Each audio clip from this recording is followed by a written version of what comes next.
Thanks. Mouin is our next speaker. He's an independent analyst specializing in Palestinian affairs and the Arab-Israeli conflict and contributing editor of Middle East Report on Merrick, which, by the way, is an excellent resource anytime. He served as senior analyst Middle East with the International Crisis Group with his focus on Palestine affairs and the Arab-Israeli conflict. Previously, he worked as Palestine director of the Palestinian American Research Center, and before that as project director for the Association of Netherlands Principalities, in a project to establish the Association of Palestine Local Authorities. From 1988 to 1990, he was a volunteer researcher at Al-Haq, and among other things served as general editor for the 1990 Al-Haq annual report, A Nation Under Siege. His writings have appeared in the Journal of Palestine Studies, Middle East International, Middle East Report, Third World Quarterly, The Nation, and other publications. Welcome. Thank you very much. Thank you. Pleasure to be here today, and I'm talking about Palestine in the age of Trump. Whether in matters domestic or foreign, it's fashionable to characterize President Trump as a disruptor-in-chief. This has been no less true of U.S. policy towards Palestine in the era of Trump. Among the measures adopted by the current U.S. administration that were studiously avoided by its Republican and Democratic predecessors alike are the following. How much time do I have, by the way? You have until about 11:15. Okay, so I'll try to be quick. Following measures. The Trump administration has reversed 70 years of U.S. policy and recognized Israeli sovereignty over Jerusalem.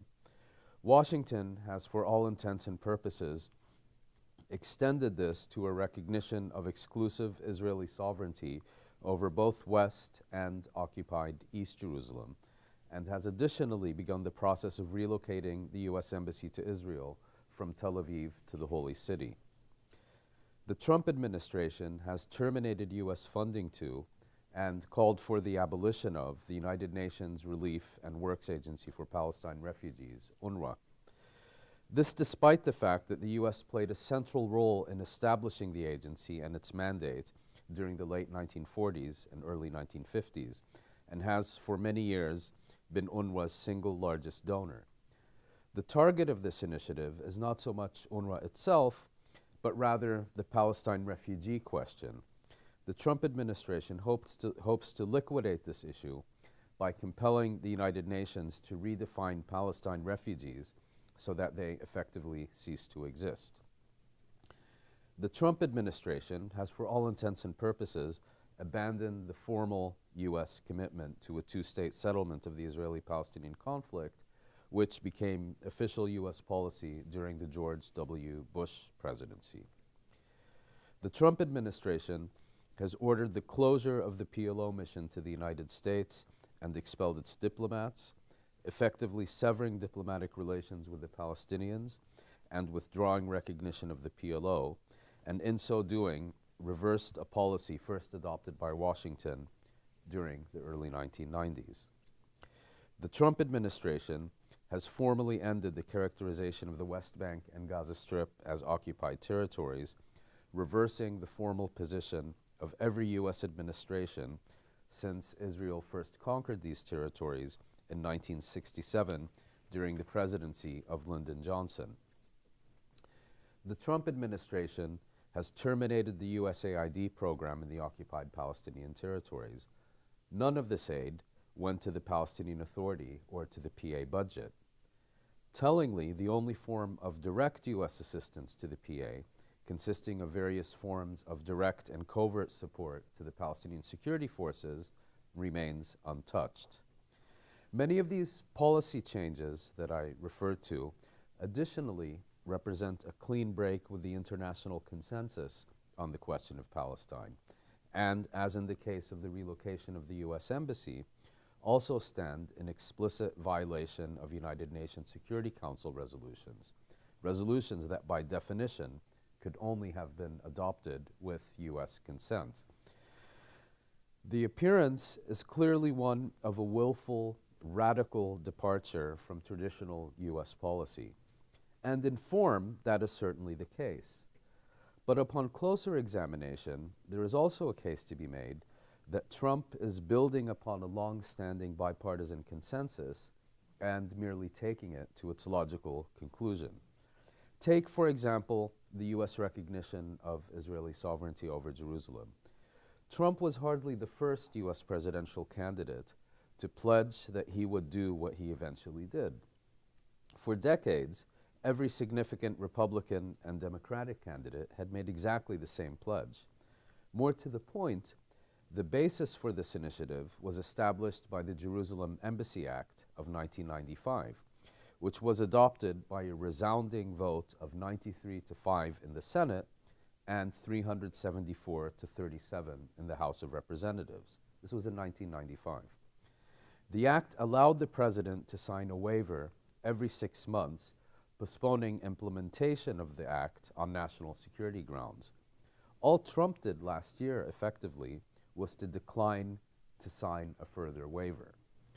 Similarly, the closure of the Palestinian mission to the United States is based on the 1987 Anti-Terrorism Act, which defines the PLO as a terrorist organization and a threat to the United States, its allies, and international law, and prohibits the PLO from establishing or maintaining an office within the jurisdiction of the United States. Introduced by none other than Senator Charles Grassley, the Anti-Terrorism Act enjoyed no less than 48 additional Senate sponsors coming from every conceivable side of the aisle. Here again, Trump merely refused or merely declined to issue a new 6-monthly certification exempting the PLO from the provisions of an act that otherwise remained in full force. In this context, the efforts of Prince Jared von Metternich to produce the so-called deal of the century build upon and extend, at least as much as they contradict, the positions established by his predecessors during the Bush Sr., Clinton, Bush Jr., and Obama administrations. The distance between Dennis Ross and Jared Kushner is hardly an unbridgeable chasm. There are also clear continuities on the Palestinian side of the equation, and these help explain the evolution of U.S. policy.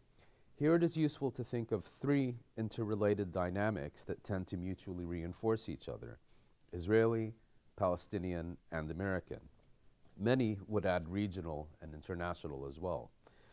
To focus on the Palestinian dynamics, if we go back to the beginning of the decade, on the eve of the Arab uprisings, we would observe the following. First, the Palestinian political system was experiencing a process of accelerated fragmentation, resulting in the virtual disintegration of the national movement. The most visible expression of this dynamic was the Fatah-Hamas schism, which was not only political and institutional, but also geographic. But this fragmentation had numerous other dimensions, including, for example, between Palestinians inside Israel and Palestinians in the occupied territories and Palestinians in exile, between East Jerusalem and the rest of the occupied territories, between various regions within the West Bank, rising inequality and a growing socio-economic chasm within Palestinian society, new forms of activism that were largely divorced from a national framework, and a situation in which none of the above had become the largest party within a traditionally highly politicized population. Second, the formal Palestinian leadership had no strategy other than bilateral negotiations with Israel under U.S. supervision within the Oslo framework, nor did it have any strategy to address the imbalance of power or improve its position within the framework it adhered to. Hamas, by contrast, formally adopted what it termed a resistance project, but in practice was preoccupied with sustaining control and governance over its fiefdom in the Gaza Strip. Third, rival Palestinian factions were increasingly enmeshed within rival regional and or international alliances, thus reducing the prospects for unified Arab support for a unified Palestinian agenda or position. Simultaneously, these rival factions were entirely dependent upon their regional and international sponsors and benefactors, effectively for their very survival. And finally, Israel was able to pursue its colonial expansion virtually uncontested, with each successive Israeli government more extreme in composition and more extreme in policy than its predecessor. One can look, for example, at the punishing blockade of the Gaza Strip and the periodic Israeli military assaults on the blockaded territory, and so on. But there are many other examples.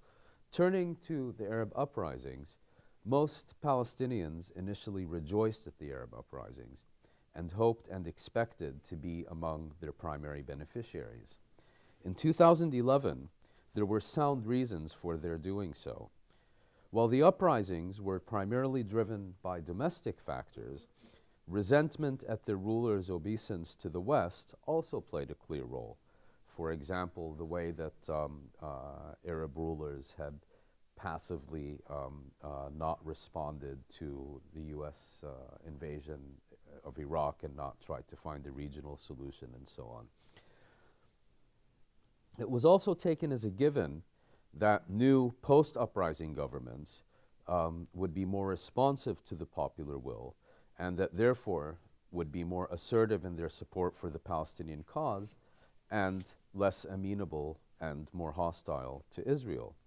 The panic which seized Israel during those heady days appeared to more than justify the Palestinian optimism I've described. Today, as we near the end of the decade, an inventory of Palestinian dynamics would, unfortunately, largely repeat those I have just enumerated. The Palestinian schism persists. The national movement is even more fragmented and perhaps disintegrated beyond repair. Regional polarization has reached unprecedented heights, as has Israeli colonial expansion. And perhaps building upon a point made by Bassem, the Israeli-Palestinian conflict is no longer, let's say, the defining conflict of the region to many people who in previous eras would have known little else about it. You have, of course, Syria, now Yemen, potential conflict with Iran and so on, ISIS, Libya coming apart at the seams. These are issues that are familiar to you, but what it means is that any centrality that the question of Palestine had and could have benefited from has gone off the agenda. Turning to regional polarization, which has been one of the most salient features of the past decade, its impact on the Palestinians is, in my view, often underestimated. And here I would point out that this polarization operates on multiple levels. We always talk about the Saudi-Iranian rivalry, and this is perhaps the primary one, but there are others as well. You can think of the regional tug of war between Iran, Saudi Arabia, Turkey, and Israel. Think of the GCC conflict pitting Saudi Arabia and several Arab allies against Qatar and so on. It is a common assumption that Arab and regional governments pay only lip service to the Palestinian cause and would like nothing better than to be rid of it. While this observation is based on more than an element of truth, it has nevertheless also been the case that Palestine traditionally stood above regional rivalries and was perhaps the only issue on which its squabbling regimes and governments were united. If only at the rhetorical level, and often beyond, rival powers traditionally competed in displays of commitment to the Palestinian cause. Think, for example, of Saudi King Faisal and Jamal Abdel Nasser of Egypt during the 1960s and early 70s, or the rivalry, during the 60s, or the rivalry between Syria and Iraq's competing Ba'athist regimes. This had important consequences that transcended the symbolic, particularly in the international arena. Foreign powers felt the need to take Arab interests and responses into account when formulating policies toward the Arab-Israeli conflict. Others, like Japan and South Korea, largely adhered to the Arab commercial boycott of Israel. and weaker states were wary of establishing even diplomatic relations with Israel. It was on the basis of this perceived Arab unity on Palestine that the international community came to define the Palestinians as a people with a right to self-determination rather than a refugee problem in search of a humanitarian solution. Turning to the present, I would argue that there has been a systematic and to some degree effective campaign led by Saudi Arabia and its partners to define Iran rather than Israel as the existential threat to Arab rights and interests.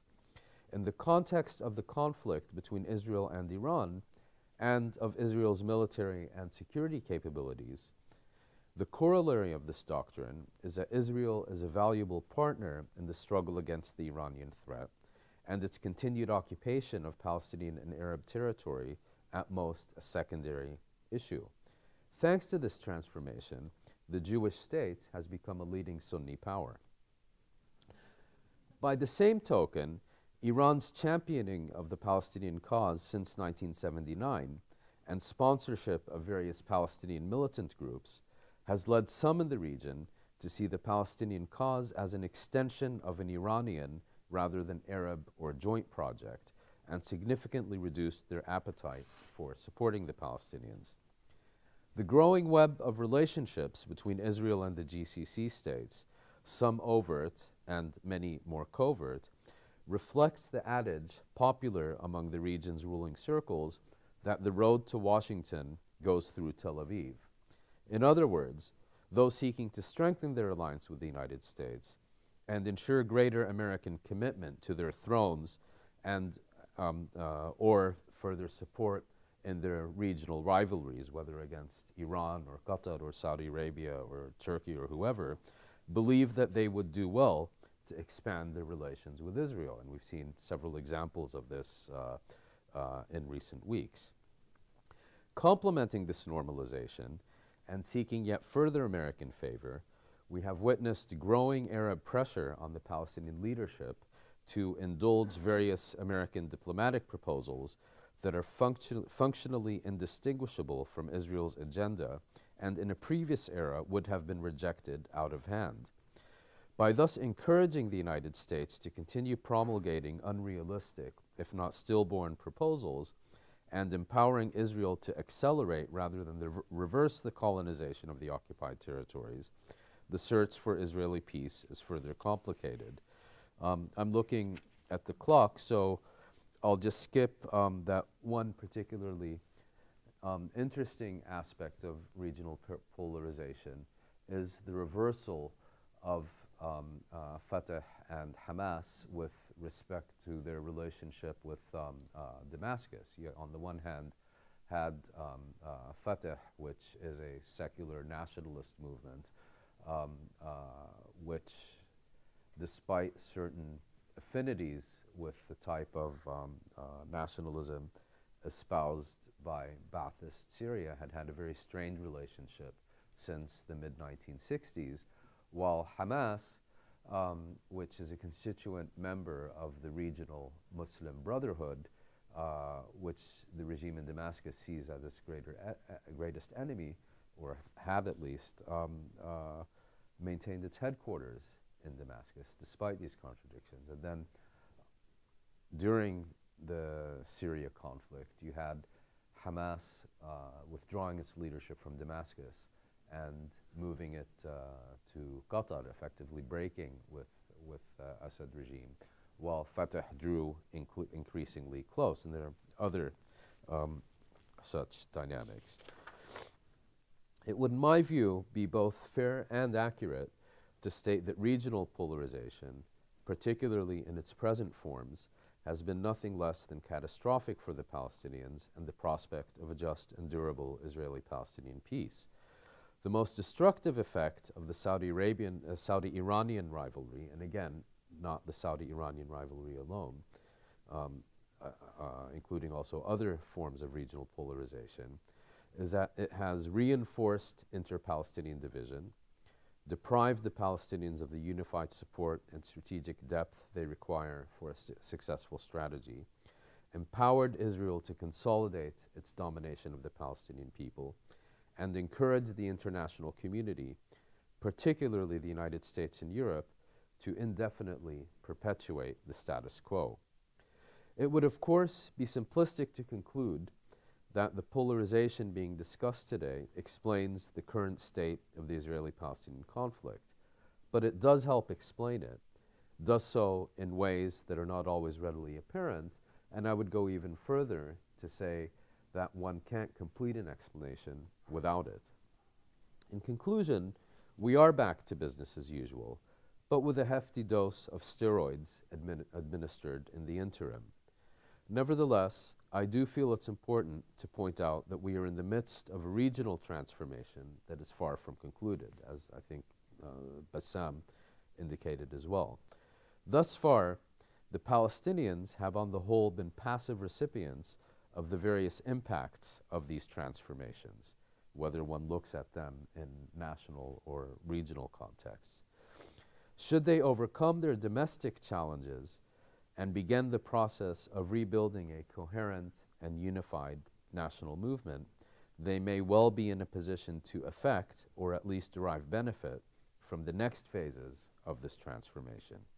Given their situation today, it is for Palestinians essentially an existential question. Thank you very much.